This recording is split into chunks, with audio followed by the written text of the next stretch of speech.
Hər birinizi salamlayıram. Kanalımın yeni videosuna xoş gəlmisiniz. Bu gün danışacağımız mövzu demək olar ki, bir çoxumuzun yaralı yeridir. Buna görə yanınıza bir dəftər qələm gətirməyi unutmayın, çünki qeydlər almalı olduğunuz mövzular haqqında danışacağıq. Bəli, keçirik mövzumuza. Hər birimizin bu həyatda müəyyən bir arzusu, istəyi, xəyalı və hədəfləri var. Əlbəttə ki, bəzilərimizin hədəfləri olmadığı üçün bu arzularımıza çatmaq da çətinləşir. Düzgün hədəf qoyuruq. Gəlin birinci bununla maraqlanaq. Hardasa 70-80% insan qarşısına hədəflər qoyur. Və bu insanlardan hərcə 30-40%-i uğurlu olur. Bəs niyə? Əslində uğurlu olan insan da, uğursuz olan insan da ikisi də qarşısına hədəf qoyub, düzdür? İndi buradan belə bir məsələ çıxır. Deməli, önəmli olan hədəf qoymaq deyil. Önəmli olan həmin o hədəfə gedən sistemdə necə hərəkət etdiyimizdir. Yəni, bu cümləni unutmayın. Hədəfə yox, sistemə fokuslanın.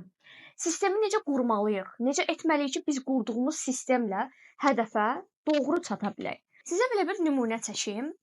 Bu həyatda uğur qazanan insanların hər biri hədəflərini qoyublar öncədən. Məsəl üçün, mən filan yerdə olacam. Bir dəfə bu sözü dedilər, qurtardı. Daha sonra nə edirlər? Həmin o hədəfə çatmaq üçün olan yolu inşa edirlər və bir çoxu bunu yazır. Mənim bu yolda qarşıma hansı maneələr çıxacaq? Mən nə etməliyəm? Qarşıma çıxan vəziyyətlərdə necə davranmalıyam? Hansı mənfi və müsbət hadisələr baş verə bilər? Birinci bunları bir gözdən keçirdirlər. Gözəyarı müəyyənləşdirirlər. Ardıca yola çıxırlar. Bu yolda sizi uğursuzluq, çətinlik, hər cür gecikmə halları qarşılaya bilər. Yəni demək istədiyim şey, qurduğunuz sistemi birinci nəzərdən keçirtməlisiniz. Yəni məsələ sadəcə hədəf qoymaq deyil. Bəs bizə hədəfə çatmağa əngəl olan növbəti hadisə nədir? Həqiqətən istəməməyimiz. Müəyyən bir hədəf qoyuruq, amma bu hədəfi həqiqətən içdən istəmirik. Çünki bir insan istədiyi bir şey varsa, onu həqiqətən içdən istəyirsə, əldə edər. Yəni bunun qaçış yolu yoxdur. O mütləq əldə olunacaq. Əldə olunmursa, ya bu sizin istəyiniz deyil, ailənizin, sevdiyiniz bir insanın istəyi ola bilər, ya ətraf mühit, cəmiyyət bunu sizdən tələb etmiş ola bilər, və yaxud da siz özünüz fərqində deyilsiniz, elə bilirsiniz, istəyirsiniz. Amma şuur altında əslində bu hədəfi çox da önəmsəmirsiniz. Bunu müəyyənləşdirməlisiniz. Həqiqətən öz şuur altınıza enib, mən nəyi istəyirəm? Mən hansı hədəfə doğru getməliyəm?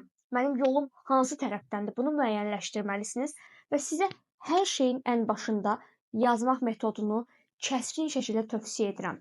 Bunun haqqında da sizə növbəti videoda danışacağam. Gələk növbəti addıma. Gerçək olmayan hədəflər qoyursan. Yaxşı, bu nə deməkdir? Niyə gerçək olmayan hədəflər? Çünki məsəl üçün bir idmana başlayırsan, deyirsən ki, mən 10 gün ərzində 3 kilo arıqlayacağam və yaxud da 3 kilo alacağam, çəki alacağam. Bu hər zaman mümkün olan bir şey deyil. İnsanın bədən prototipləri buna əngəl ola bilər. Məsəl üçün, mən 10 gün ac qalsam, bəli, 3 kilo verə bilərəm. Amma məsəl üçün, mənimlə eyni kiloda olan başqa bir dostum 10 gün ac qalsa, yenə də o çəkini atmayacaq. Yəni demək istədiyim şey budur ki, siz hədəf qoyanda gerçəkçi hədəf qoyun. Deməyin ki, mən 10 günə bu qədər çəki atacağam. Deyin ki, mən 10 günə ilk gün ayağa işləyəcəm, ikinci gün qarına işləyəcəm, üçüncü gün kürəklərə işləyəcəm. Yəni hədəfinizi qoyanda edəcəyiniz şeylərə hədəf qoyun. Nəticəyə o qədər də çox fokuslanmayın. Nəticə çünki bəzən gecikə bilir, amma möhtəşəm bir ləzzət də gəlir insana. Çünki baxın, 10 günə yox, 20 günə bu nəticəni əldə edə bilərsən. 20 günə yox, bir aya bu nəticəni əldə edə bilərsən. Amma əsas məsələ nədir? O nəticəni zaten əldə edəcəksən. O nəticədə getdiyin yol önəmlidir. Bir şeyin o dəqiqə olmağını istəməyin. Səbirsiz olmayın.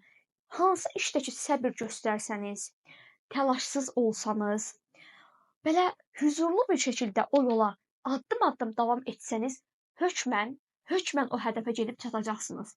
Gəlin sosial mediadan danışaq. Mən özüm bilirsiniz ki, sosial mediada influencerlıq eləyirəm. Həqiqətən ilk başda başlayanda mən düşünürdüm ki, sosial mediada artmaq çox asandır. Müəyyən kontent paylaşacağam, 3 aya 10.000 olacağam, 10.000-i keçəcəm. Amma bu gördüm ki, belə deyil. Yəni ilk başda həqiqətən düşüncəm belə idi, təəssüf ki. Artıq sonra fikrimi nə ilə dəyişdim? Mən bir ay ərzində nə qədər paylaşım eləyəcəm? Məsələn, nə paylaşa bilərəm, nə çəkə bilərəm? Bunu müəyyənləşdirmək lazımdır. Tutaq ki, siz kiçik bir biznes yaratmısınız, biznesinizi inkişaf elətdirmək istəyirsiniz, elə deyil. Deməyin ki, mən bir ay ərzində, məsəl üçün 50 məhsul satacağam. Deyin ki, mən bir ay ərzində müəyyən qədər məhsul satmaq üçün nələr edə bilərəm? Hansı strategiyadan istifadə edə bilərəm? Biznesimi uğurlu etmək üçün hansı addımları ata bilərəm? Rəqəmlərə, günlərə, sayılara əhəmiyyət verməyin.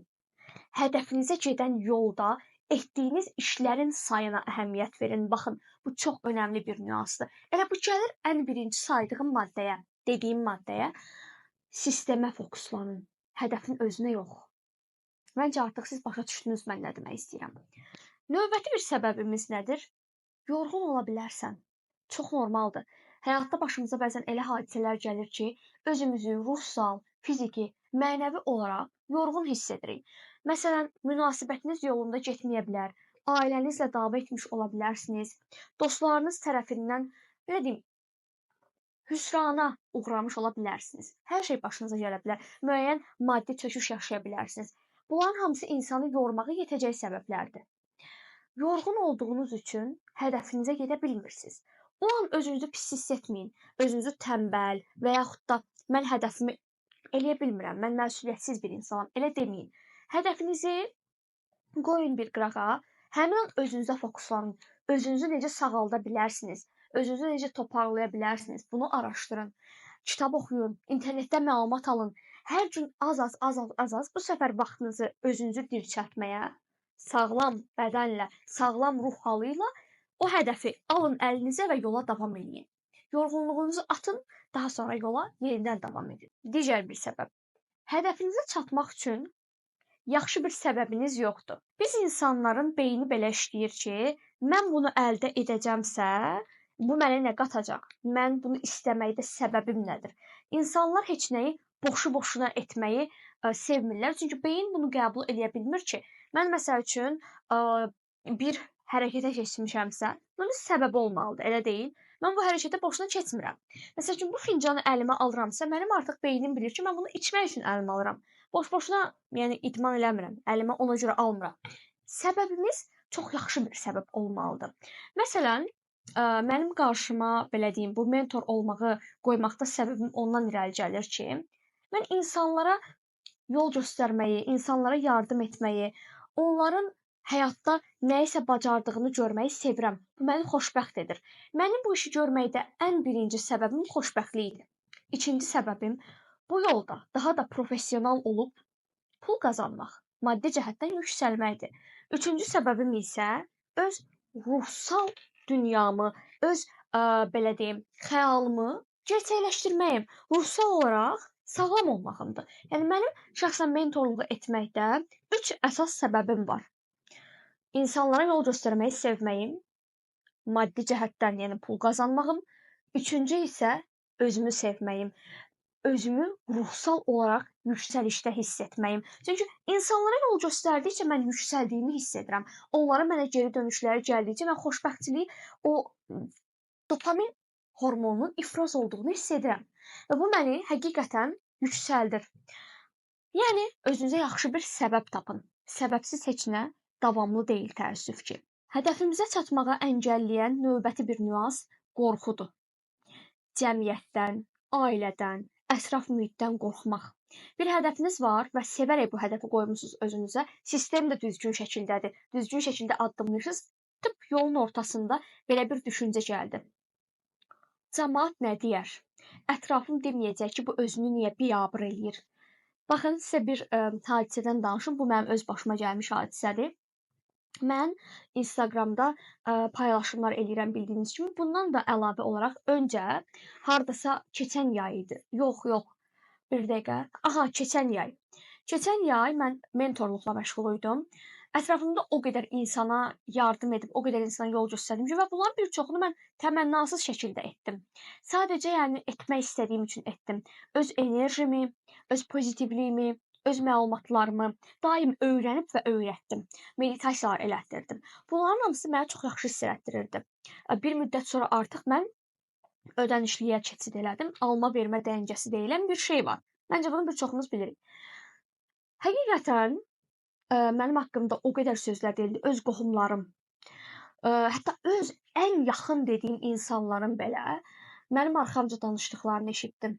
Məni özlərindən daha aşağı səviyyədə görüb, belə deyim də, özünü daha ağıllı zənn edən insanlar, hansı ki onlar hələ də həyatda bir yerə çıxıb gəlmiş insanlar deyillər, məni küçümsədilər. Hətta mənim bu dəqiqə bu YouTube videomu çəkib paylaşdığımı görən bir çox insan belə var ki, deyir, bu nə danışır belə, hər gün keçir kameranın qabağına boş-boş danışır.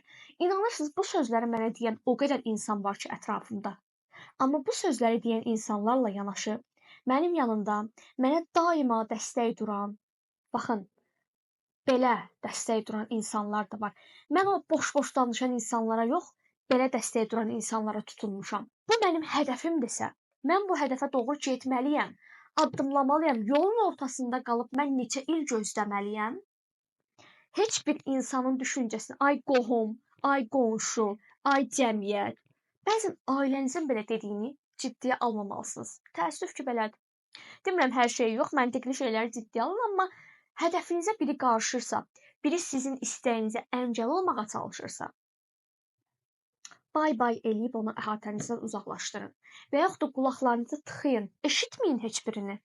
Çünki vaxt gələcək, siz onlardan daha öndə olanda, onlar boş-boş danışan insanlar olaraq qalacaqlar. Heç sizin səviyyənizə, heç sizin olduğunuz məkanlarda belə olmayacaqlar.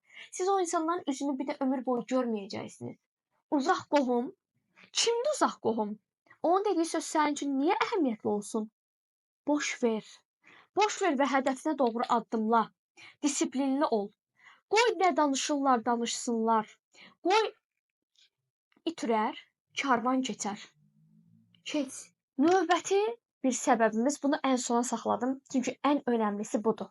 Ən sonuncusu və ən önəmlisi. Disiplinli olmaq lazımdır. Bir çoxumuzun problemi disiplinli ola bilməməkdir. Baxın, deyə bilərsiniz ki, mən necə disiplinli olum? Axı disiplinli olmaq çox çətindir. Axı mən səhər yuxudan tez dura bilmirəm. Axı mən falan şey bla bla bla bla.